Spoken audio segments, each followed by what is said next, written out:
Hello everyone, আসসালামু আলাইকুম। বন্ধুরা, চলে আসলাম নতুন আরেকটা রেসিপি নিয়ে। আশা করি আজকের রেসিপিটা ভালো লাগবে।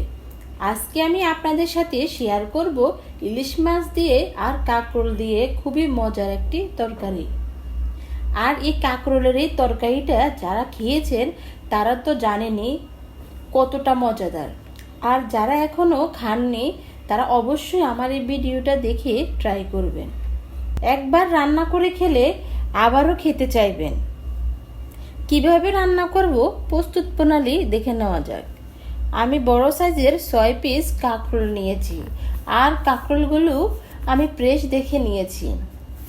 এখন আমি কাঁকরোলগুলো কেটে নিয়েছি আর আমি কাঁকরোলগুলোকে লম্বা করে কেটে নিচ্ছি। আপনারা আপনাদের পছন্দ মতো কেটে নিতে পারেন। আর সাথে একটা আলু দিয়েছি।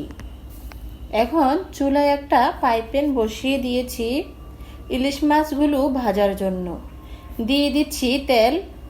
আর আমি মাছগুলো আগে লবণ হলুদ মেখে রেখেছিলাম, এখন তেলের মধ্যে দিয়ে দিচ্ছি। আর এই কাঁকরোল তরকারিটা যে কোনো মাছ দিয়ে রান্না করা যায়।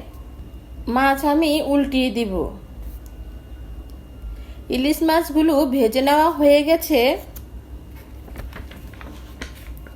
মাছ ভাজার পরে এক্সট্রা যে তেল ছিল তার মধ্যে আরও কিছু তেল অ্যাড করে দিয়ে দিব পেঁয়াজ কুচি, রসুন কুচি, কাঁচামরিচ। এখন পেঁয়াজ মরিচটাকে ভেজে নিব।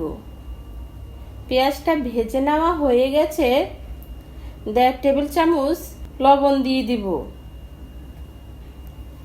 1 টেবিল চামচ হলুদের গুঁড়া, মরিচের গুঁড়া। পেঁয়াজটা ভেজে নিব। এখন কেটে নেওয়া কাঁকরোলগুলো দিয়ে দিব, দিয়ে কাঁকরোলগুলো একটু ভেজে নিব। কিছুক্ষণ ভেজে নেওয়া হয়ে গেছে। এখন সামান্য একটু পানি দিয়ে আমি কষিয়ে নেব। কষানো হয়ে গেছে। এখন মাছগুলো দিয়ে পরিমাণ মতো পানি দিয়ে দিব। কাঁকরোলগুলো রান্না করে নিব।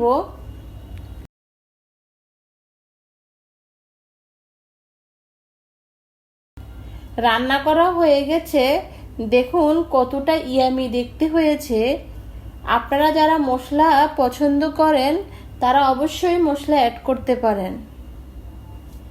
আর আমি মশলা দিয়ে তরকারি তেমন খাই না, তাই আমি মশলা অ্যাড করিনি। আমার যদি এই ভিডিওটা ভালো লেগে থাকে তাহলে অবশ্যই ট্রাই করবেন। আজকের মতো এখানে বিদায়। আল্লাহ হাফেজ।